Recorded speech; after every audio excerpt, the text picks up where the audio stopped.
topics and opinions expressed on the following show are solely those of the hosts and their guests and not those of W4WN Radio, its employees, or affiliates. We make no recommendations or endorsements for radio show programs, services, or products mentioned on air or on our web. No liability, explicit or implied, shall be extended to W4WN Radio, its employees, or affiliates. Any questions or comments should be directed to those show hosts. Thank you for choosing W4WN Radio. This is Beyond Confidence with your host, Divya Parekh. Do you want to live a more fulfilling life? Do you want to live your legacy and achieve your personal, professional, and financial goals? Well, coming up on Divya Parekh's Beyond Confidence, you will hear real stories of leaders, entrepreneurs, and achievers who have stepped into discomfort, shattered their status quo, and are living the life they want. You will learn how relationships are the key to achieving your aspirations and financial goals. Moving your career or business forward does not have to happen at the expense of your personal or family life, or vice versa. Learn more at www.divyaparekh.com, and you can connect with Divya at contact@divyaparekh.com. This is Beyond Confidence, and now here's your host, Divya Parekh. Good morning, listeners. It's Tuesday morning, and super excited to be with you. For the past couple of weeks, been through some weather, not sure if it was weather related or something, but health ups and downs. But today, feeling really good and so excited to be here with you. So, for each and every one of you who has purchased our books, Expert to Influencer and the Entrepreneur's Garden, we're super grateful. For those who have not, please get a copy of your books, because I cannot tell you how important it is, because not only it's going to help you become that thought leader in the industry that you're looking to become, it's also going to help entrepreneurs from kiva.org. And because we take partial profits from our book and share it with kiva.org.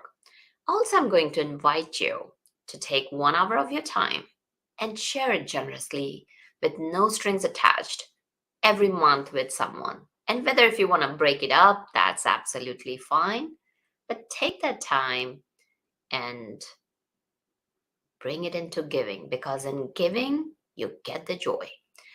For those of you who don't know me, I am a positioning advisor where I help you build a narrative that you're confident in and that helps you get recognized and seen by others in your industry as a thought leader and as a trusted thought leader, the go-to expert that everybody can reach out to. So let's bring on our guest. Welcome, Angie. Thank you, Divya. Thanks for having me on your show today. Oh, excited to have you. So, Angie, do you have any moments from your childhood that still stand out for you today? Oh my gosh, I have a few. I had a good childhood. It was fun. Kind of freewheeling as a child. Those were good and happy days. The one that would stand out, if I would connect it to today's show, would be when I was 7 years old and my granny gave me a camera, aptly named a Snappy camera. And so that would be one of the standout moments of many, and just kind of the path and the trail, I guess you could say, I've taken since Granny gave me that Snappy camera. And what did you do with the Snappy camera when you got it? Really just at the age, I didn't pay too much attention except to just having fun. I lived on a farm at that time in England, and just went around just taking photos of, the cats, the animals, just kind of anything and everything I think that I could find, just not really giving any thought to much more than just really having fun playing and just taking some photos. That's awesome, and that's what we miss in our adult lives. We are always looking for, let's go for that vacation. Oh, let's go to some elaborate dinner, or we got to do something to have fun. And nature sends us prepackaged to have fun. If we just look at kids, It's just about taking simple things, having simple pleasures in life, and that makes life so different. So, did you grow up in England? They're two can age 9.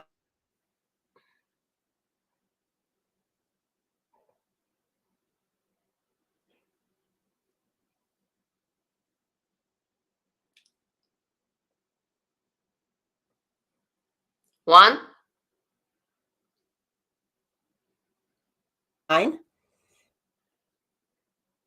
Angie, I cannot hear you.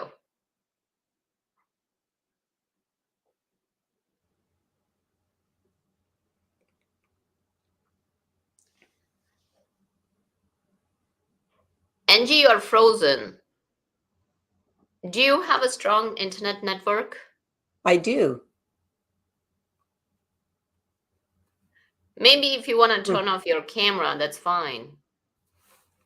Okay, just go to my computer camera. Yeah. Okay. Ah. And Angie, you might want to remove your virtual background. That's probably eating up a lot of stuff from your. Okay. So just remove the virtual background, please.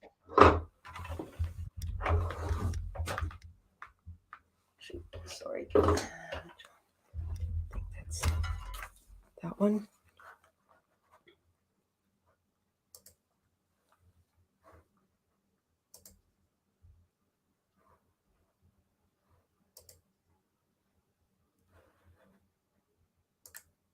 Okay. Is that better? Yeah, and like we don't see you now.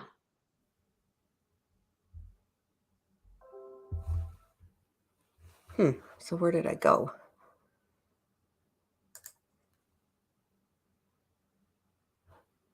Oh, maybe I need to. Or just use the other camera, but without the virtual background. Let's try that. Okay.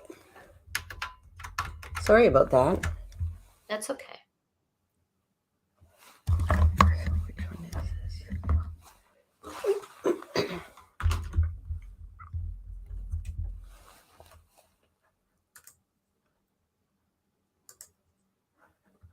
Okay, camera. What the heck? Where did I go? Then you might want to log off and log back in again. That might be easiest. Okay. Oh, see, see what Juan is saying, Angie. Go to settings and make sure the right camera is selected.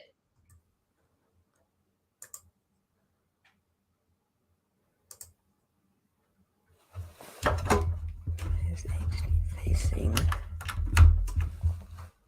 Okay, I'll quickly try this again. Huh. What the heck?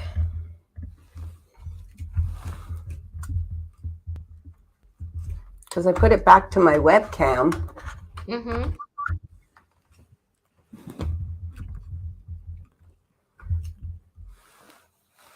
Stream webcam. HD facing.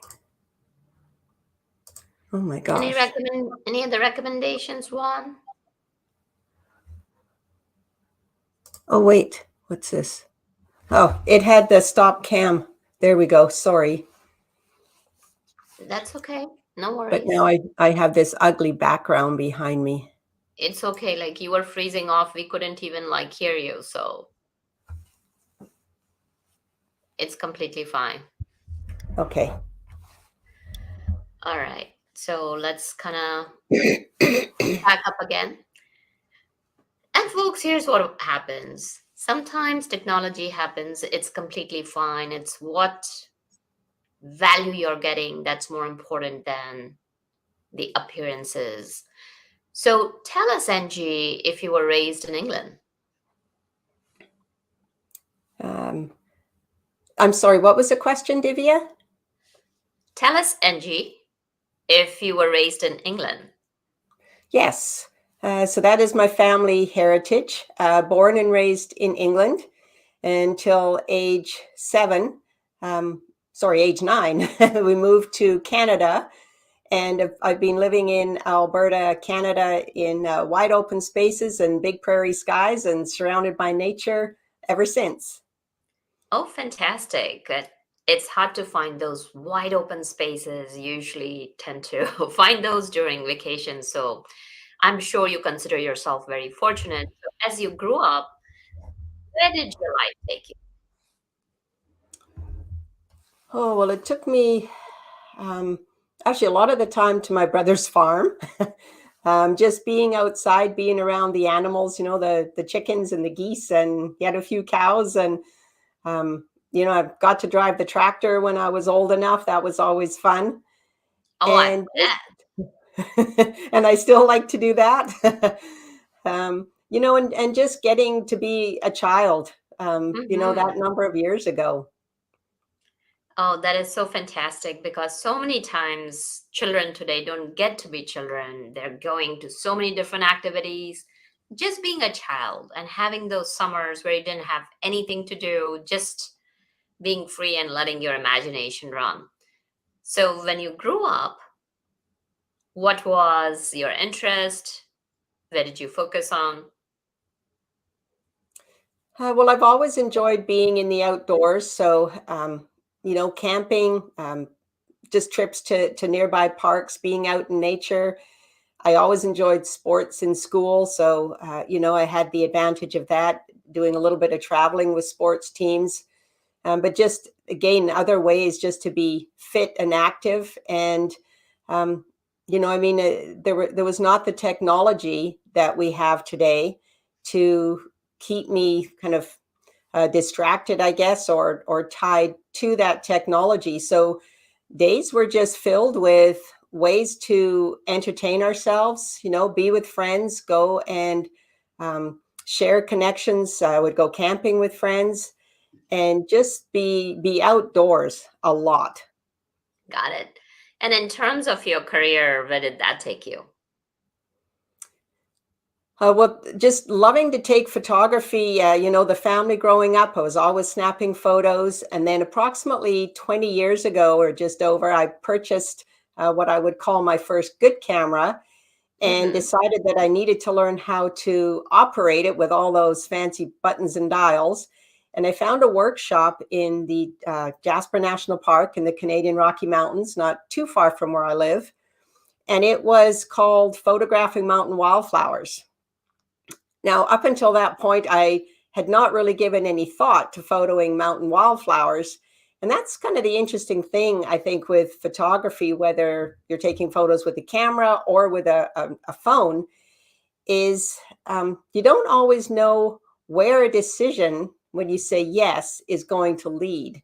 So I went off to the mountains, participated in this workshop, which was a blast, and it developed into a love for just flower photography, macro, which is close-up photography. And the great thing when you're out in the mountains like that and you're climbing up steep hills and everything, if you need to stop for a rest or a puff out, you just stop and take some photos. That was kind of the easy part. Especially when you're out and about in nature, there's photo opportunities everywhere. So once you started taking photos, did that become your specialty, taking the mountain wildflowers photos? That's an interesting question, Divya, because it did in one sense, but also as the years went by, so I took the knowledge and the skills that I was gaining on those workshops because I went back for some repeat workshops. And Hmm. then I started saying yes to different opportunities. And one of those was, well, 12 years ago now, was for 10 days of a sporting event where I live. So I was one of about a dozen volunteer photographers. And that opened my eyes to sports photography. It was everything from snowshoeing to snowboarding, hockey, and it introduced me to just another world in photography. And I discovered through that I also really like the action and sports photography. So it was almost one extreme to the other, from sports to flowers. One in stillness, taking that pause and enjoying the nature, and there, like it's like, okay, enjoying the action. And what's your focus now? I still photo some sports. We have Hmm. some local horse racing, and I love horses, always have. So that's fun to be able to go and take some photos of them. But really, I still just find that nature speaks to me the most. And that can be whether it's kind of crawling around on the ground looking for bees in the flowers or birds flying overhead, the wildlife, and just being able to be still and wandering through the trees and paths and the parks and nature and just see what will come along and be revealed for me to share some photo time with. Oh, that's amazing. So, Angie, probably like, our audience is thinking, Angie has all this knowledge about photography. How can she help us take those day to day pictures? And what happens is that, especially since COVID, so many people have jumped online that it's crowded and noisy more than ever before. And there's so much noise. How can our audience take pictures that make them stand out? Well, there are some basic photography tips that are pretty simple. Hmm. One is just go out and play. But consider things like what the question I would always ask myself as well is think about what is my subject, and then do my best to make my subject the subject. So what do I mean by that? So let's say you'd like a social media photo, or you're just taking family photos. So if your focus is a family photo or some nature photos or yourself or some social media, then just be aware of what else you have that may be cluttering up your photo. So for example, do you have, the infamous garbage can in the background, or trees sticking out of someone's head, or a lot of other external clutter, so to speak, that you do not need to include in your picture because it's not really part of the story. Mm. So I see what you're saying is that when you're talking about a subject, is that what's the story? Yes, kind of so, for example, if I'm out crawling around on my knees and I find this intriguing butterfly or a bee on a flower, then I am going to do my best to make that the focus of my photo. And I don't need, sticks and twigs and shrubs or, half the forest in my photo. That's true. So basically, what you're doing is you're zooming in. So tell us, like, okay, so somebody has decided. Let's say our one of our entrepreneurs is having a great time with their friends, and now they're the subject of the story. So, what would be a good way of going about and taking that picture with their camera phone? Hmm. Okay, so let's say you're at a gathering, perhaps, for example, you've had some friends over. Then just if you pay attention to your background, so if you've enjoyed, a fun meal, then position yourself perhaps so you don't have, the clutter from the dishes and everything in your photo. Look around and see where can you maybe place then your subject or your friends where you would have a nice clean background behind them. And if they are the subject, then make them the subject. Now, the other thing too is if you're, say you're traveling together or you've gone to this nearby park or you're in this beautiful back garden, then and you'd like some of the background, then don't make your people so far away that they're hard to see. But you can still move in closer so you have your people and you can see their smile and it's like you're interacting with them. And then if you place them off a little bit off to one side in your picture, then you still have room to include some of the background if you would like it. Maybe you're in a beautiful vacation spot, so you can still incorporate both. Or same, if you're just in the backyard having fun with your friends and there are some specific elements you'd like to include, then just move closer to the people. You don't always need right from head to toe. So Right. then you can see you can see enough and have enough to tell your story without it being overwhelming with too much detail or not really quite enough detail. And then just Absolutely. experiment. You can change your angles and experiment, go closer, go farther away, and see what you like. And then, of course, selfies are the new craze nowadays. So, how about selfies? What tips do you have for us? I think still similar tips. And it's kind of the impression that you would like to portray. So, are you just really wanting to have kind of that freewheeling spirit? You don't really mind if your hair's out of place, or are you taking a selfie for a more professional looking photo, even say if it's on social media? So then, in that case, paying attention to things like, are you getting some glass glare, and what is your hair like? Is it kind of all over the place? Do you have some strands that are falling one way, say over the front of your shirt or your blouse? So just kind of be aware of the image, I guess you could say, perhaps that you would like to portray. And then do your best to present yourself with that. And same thing with the selfies. Then you could experiment with how far away do you want to have the camera? So how much of you fills the screen? Do you want kind of a headshot, more of maybe your waist up, or do you want a full shot for what it is that you would like to portray? And then just take a few minutes to take your time and just, again, experiment and play with the different angles. Turn yourself sideways a little to the camera and just see what comes up that you prefer. Right. And people can experiment that. Do you have some professional tips where, like, okay, if you are standing straight, and so many times, when you go with a professional photographer, they'll say that, okay, now tilt your head this way or tilt your head that way. So things like that can make people look different. I mean, not different in the sense, not like in a bad way or anything like that. Something that will make their pictures look different from the day-to-day pictures that everyone is posting. Right. That's a really good observation and comment, Divya. Yeah. So if you turn your body even a little bit sideways to your camera angle or your phone angle, and experiment with both ways, bring your turn your body so your left shoulder's a little closer. And then you would obviously then just turn your head. And as you say, different tilts of the head.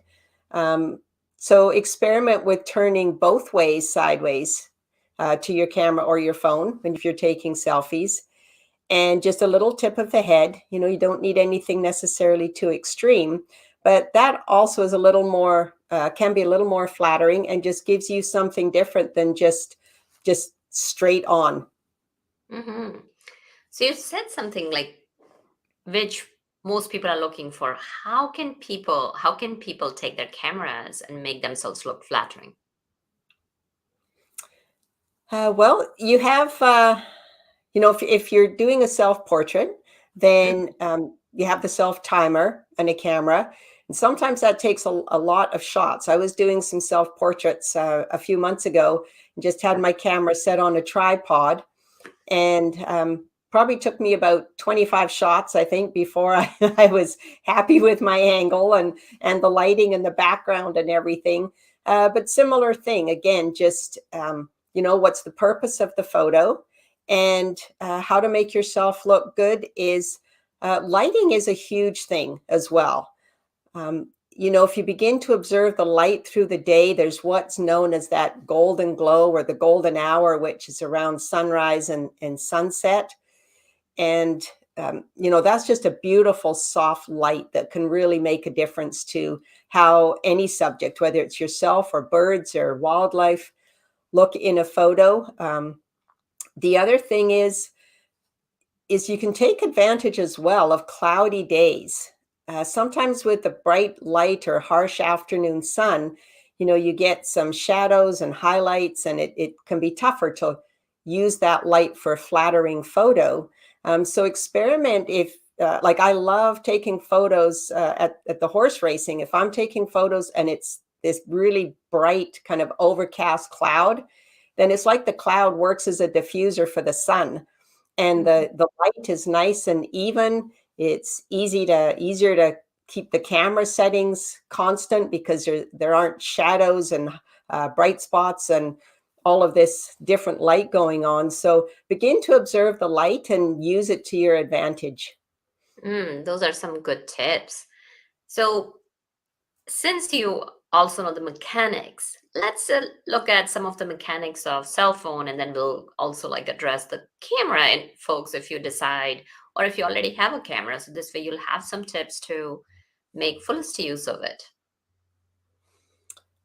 Well, to be frank with you, Divya, I use just pretty basic functions when I am using my cell phone, probably because I don't use it all that often. Like if I'm taking just day-to-day photos, I just want something quick to, record a moment, then yes, I will use my cell phone. And so I tend to, with my phone, pay mostly attention to a couple of things, actually. One still is always the light and the composition. And then also depending, if your subject is moving, then, so say children running, for example, or your grandchildren playing, is anticipation. So there is a burst setting or a continuous setting on some phones for just taking a quick series of photos. What I prefer to do is, rather than that setting, and it takes a bit of practice, is to anticipate. And it's then pressing the camera button on your cell phone the split second before your brain really tells you that it's time to do that. Because if you wait until the action, by the time then that the phone has reacted, and similar with the camera too, by the time the equipment reacts, then you've missed the peak of the action. So what it sounds like is practice, practice, practice, trying it out, Yes, experimenting it, and getting good at it. absolutely. Yes. So now there may be some of our adventurous audience who may want to dabble into getting their own camera. So tell us what type of cameras are on the market. What's something that people can use without lugging those heavy cameras where you got to change the lens and have the f-stop and all those complicated stuff. And Okay. give us some tips around using what's a good camera and how can people use that camera for just taking great pictures. Okay. Well, as you know, there's a plethora of cameras out there, every Mhm. size and shape, just about that you can imagine, and functions. But if someone is considering what to purchase for a camera, one of the things I always suggest is, if you can, go to a local retailer and ask if you can hold some cameras. So it's important that they feel natural to you. I think it's a bit like clothes shopping. You know when it fits. So how does a camera feel in your hand? Are the buttons and dials easy to get to?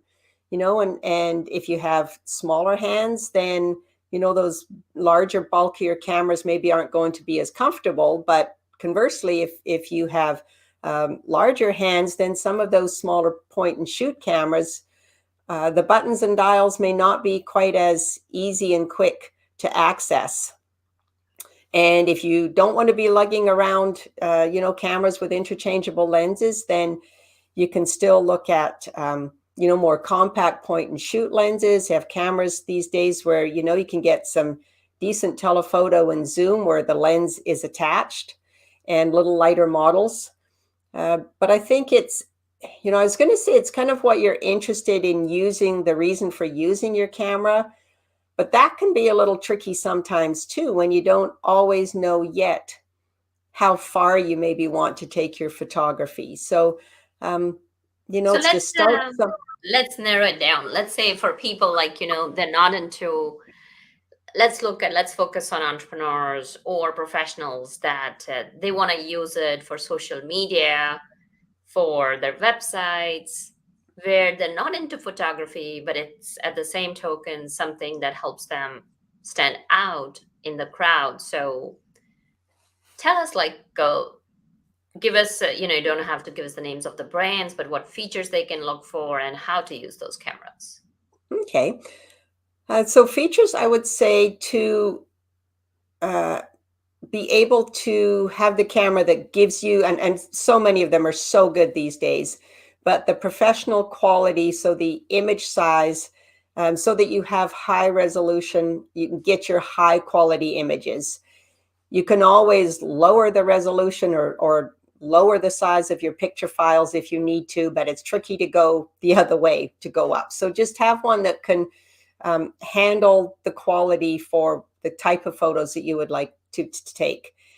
And then simple features like now a lot of the cameras these days as well is operate well in the automatic setting, but also there's like a secondary automatic setting, if you will, where in the menus you can choose different settings. So it can help you with, say, portrait photography or landscape photography, or if you're a chef with food photography, so that you don't need to learn all the manual maneuverings of your camera in the beginning, and you don't need to understand necessarily what all the buttons and dials do.